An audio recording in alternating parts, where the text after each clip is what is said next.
Ya, selamat datang di SSC Lampung TV. Saat ini admin berada di salah satu tempat ibadah untuk umat Buddha yang berada di daerah Teluk Betung, Bandar Lampung. Ya, ini lokasinya itu berada di sebelahnya Chandra Superstore di Teluk Betung. Namanya adalah Vihara Amurwa Bumi Graha di Jalan Ikan Bawal, Teluk Betung, Bandar Lampung. Di sini admin diberi kesempatan oleh pihak pengelola vihara untuk melihat perkembangan renovasi dari vihara ini. Nah, saat ini saya bersama dengan siapa? Mohon maaf. Perkenalkan, selamat siang, salam sejahtera. Nama saya Samaneri Sienpong, murid dari pendiri vihara ini, Suhul Syekchen. Ya, baik, terima kasih. Saya bisa manggil siapa? Boleh panggil Samaneri. Oke, Samaneri. Terima kasih sudah mengundang kita di sini. Jadi bagaimana ya perkembangan pembangunan dari vihara ini, kemudian bisa diceritakan sejarah singkatnya. Baik. Vihara berdiri pada tahun 1984, dirintis 2 tahun sebelumnya, yaitu tahun 1982 di bulan Imlek, yaitu bulan ke-7 lunar, tanggal 13. Ada 3 tahapan renovasi, dimulai sejak tahun 1994, renovasi pertama, renovasi kedua tahun 2000, renovasi yang sekarang ini tahun 2020 mulainya ya. Ini sudah berakhir, yang ini sudah renovasi terakhir. Oke. Kemudian apa aja yang direnovasi? Perlantainya itu untuk apa aja? Rencana suhu, rencana guru kami, vihara ini memang sebagai tempat ibadah itu sudah pasti. Ini adalah sarana ibadah untuk umat Buddha. Ya. Selain itu juga untuk membuka wawasan, membuka secara nasionalisme ya. Jadi terbuka untuk umum bagi siapapun yang mau mengenal, untuk lebih membuka wawasan bagi yang di luar Buddhis. Lantai pertama khususnya itu untuk ruang makan, untuk ruang pertemuan, untuk aula. Seandainya ada pernikahan juga kedepannya untuk pejamuan lah ya. Untuk jamuan. Selain itu ada satu altar, itu juga untuk pelimpahan jasa. Kalau bagi kami itu ada upacara pelimpahan jasa. Pelimpahan jasa itu memberikan doa-doa, memanjatkan doa-doa suci bagi mendiang atau almarhum yang sudah meninggal. Itu untuk lantai bawah, itu namanya altar Amitabha Buddha. Lalu di belakang altar di luar itu ada satu altar lagi yang menghadap, itu adalah altar Sanpakun. Sanpakun itu Dewa Bumi. Sanpakun kebetulan namanya kita pakai untuk Vihara Amurwa Bumi Graha. Mandarinnya Sanpakun itu adalah 3 dewa bumi yang di belakang sana. Yang di ujung sana itu ada altar Ukui. Ukui itu kita kenal sebagai penjaga pintu neraka. Itu Ukui. Jadi khusus untuk alam di luar kita. Meninggal, misalnya gini ya, kita meninggal. Nah, itu yang menjemput itu adalah pasukan dari Ukui itu. Itu kepercayaan kami. Lalu lantai kedua ini ya, ini lantai kedua. Ini adalah sarana untuk ada penginapan beberapa tamu dari luar daerah, luar kota, sebagai sarana pertemuan apapun yang kita anggap lebih privacy ya. Privat ya di sini. Bisa di sini. Total kamarnya berapa? Total kamar yang di sini ada 3, yang sebelah sana ada berapa tempat tidur, di sini ada 2 kamar. Total 3 kamar. Satu gedung gitu? Satu gedung banyak kamar ya? Banyak ya? Hitungannya berapa ya? 20 kamar. 20-an. Iya. Berarti rame ya masyarakat dari luar gitu di sini. Terus disediakan tempat untuk menginap itu. Tentu kita sediakan, walaupun ada hotel, tapi kalau umat kita yang benar-benar mau datang untuk berbakti, melantulkan doa-doa suci, kami ada. Oke, terus lantai ketiganya?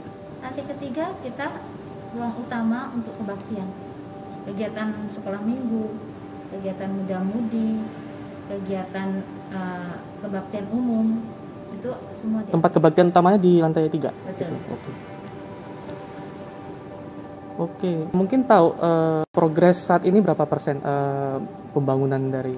Kalau dibilang ya sudah 99% ya. Udah finishing, tinggal. Iya, tinggal finishing. Apa aja yang sedang diselesaikan saat ini finishing? Bangunan gitu. Yang depan itu rencana untuk meletakkan abu-abu jenazah para sanak keluarga yang mereka untuk menitipkan abu, ada penitipan abu jenazah sebagian kami sediakan untuk depan rencana. Memang sekarang sudah ada tapi posisinya di belakang. Kedepannya dipindah ke depan. Oke. Di situ. Tinggal itu saja.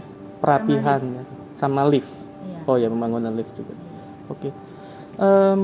Kalau mungkin dari kita sebagai masyarakat awam gitu ya, yang di luar agama Buddha, mungkin apa aja sih yang kita bisa nikmati gitu, sebagai, katanya ini juga bisa digunakan sebagai tujuan wisata religi gitu.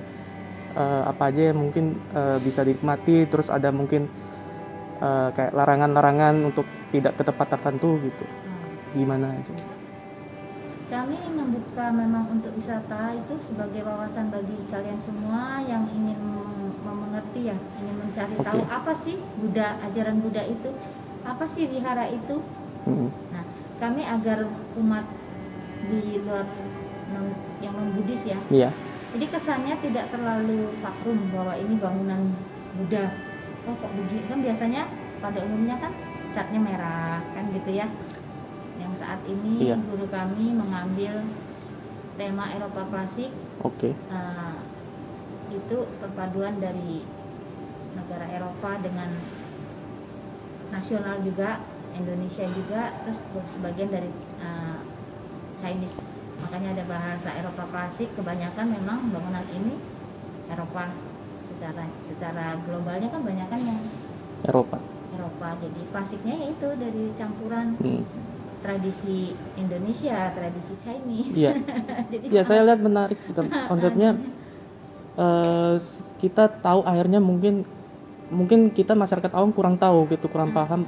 Akhirnya mungkin ada masyarakat dari Buddha yang ikut terbuka gitu, melihat juga perkembangan zaman juga saat ini gitu. Tapi sambil kita juga harus memahami dan juga menghargai mereka yang beribadah di sini gitu. Paling larangannya bahwa di sini jangan membawa makanan yang berjiwa. Apa itu maksudnya? Yang berasal dari pembunuhan. Jadi kami semua vegetarian. Seandainya yang ingin makanan berjiwa silakan makan di luar, jangan dibawa masuk ke sini.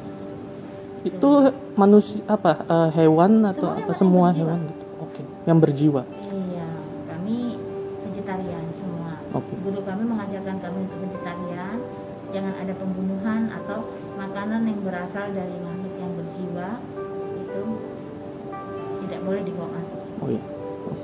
Boleh makan silakan di luar. Itu saja ya aturannya, sisanya ya. Banyak sekali ya, paling ya aturan-aturan biasa lah ya. Tidak boleh merokok di beberapa tempat, ada tulisannya kan? Yang paling penting itu. Sama kalau sekarang di masa pandemi pakai masker dan lain sebagainya. Saat pandemi kita harus ikuti aturan protokol kesehatan.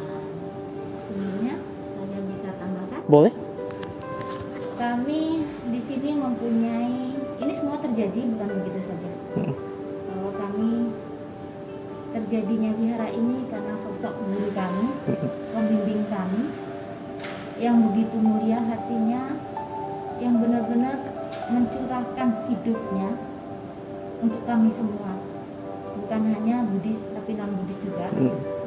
Banyak sekali. Beliau adalah guru kami, pendiri wihara ini, yang bernama Suhu Sekchen, atau kita kenal dengan Suhu Riki karena lahirnya dengan nama Rikison.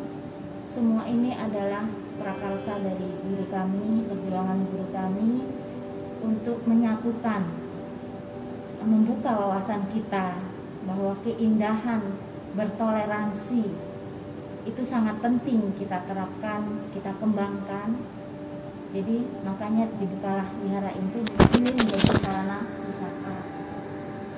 Itu beliau tercetus demikian demi kasih sayang beliau untuk kami semua, untuk kita semua, bahwa wihara ini bukan hanya milik kita, Buddha Dharma, umat Buddha, bukan. Ini milik semuanya. Siapapun boleh datang di sini, boleh berkunjung. Kalau ingin menginap pun kami sediakan penginapan. Begitu. Oke. Kemudian apa harapannya untuk vihara ini ke depannya?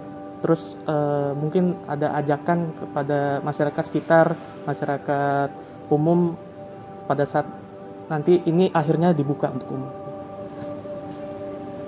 Kami berharap, khususnya guru kami, berharap kita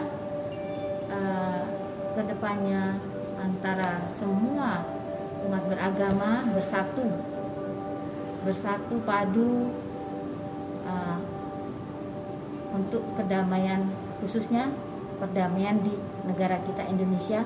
Tidak ada aliran, tidak ada golongan, bahwa kami semua kita satu damai, menjadi masyarakat, menjadi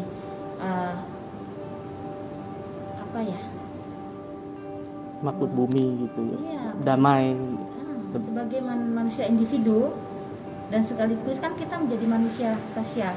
Oke, makhluk sosial. Maju secara diri kita untuk memahami bahwa persatuan dan kesatuan di negara NKRI ini harus kita jalin. Makanya kita mengambil konsep Eropa klasik ini, bahwa dunia ini indah loh. Semuanya kita nomenklatur ya, jadi inti ya. Tidak ada saling ras, tidak ada golongan, tidak ada pengelompokan, bahwa kita satu gitu. Terutama untuk di Indonesia ini, mari kita ke depannya secara beragama tapi satu golongan lainnya itu jangan memisah. Kita satu, kita bersatu, jangan memandang lagi, membedakan lagi antara ras dan golongan. Makanya kita terbuka, kita sediakan bahwa kita terbuka untuk siapapun. Kalau soal agama dan ras itu pribadi, tapi secara manusia bahwa kita bersatu demi kedamaian Indonesia kita ini, NKRI khususnya, dan juga perdamaian dunia. Itu kembali dari kita kan, dari kitanya. Bagaimana kita membuka semua ini demi kebersamaan kita, menikmati indahnya dunia ini, menikmati ajaran semua agama. Itu adalah sebenarnya kan kasih. Ajaran semua di dunia ini nggak ada kan mengajarkan untuk lebih dari itu. Kasih untuk kedamaian hidup kita, untuk kedamaian semua makhluk. Itu saja. Ya, itu pesannya. Ya, makasih atas undangannya, udah mau wawancara. Senang juga saya dan juga tim melihat progres lah renovasi vihara ini. Sangat bersyukur bahwa Lampung akhirnya juga punya salah satu lagi tempat religi yang mungkin diharapkan bisa jadi tempat kita sebagai umat manusia juga untuk saling bersosialisasi, saling mengenal satu sama lain. Juga kita, apalagi yang non Buddhis, juga kita juga mengenal tentang ajaran-ajaran Buddhis. Kita bersyukur juga bahwa ada satu tempat di mana ini bisa menjadi wadah untuk sosialisasi. Ya, makasih kalau begitu. Ya, semoga segera selesai ininya, pembangunan, renovasinya. Terima kasih kesempatannya, bahwa semua ini adalah usaha kita bersama demi persatuan di negara ini. Kita bersatu bersama mewujudkan perdamaian dunia. Makasih.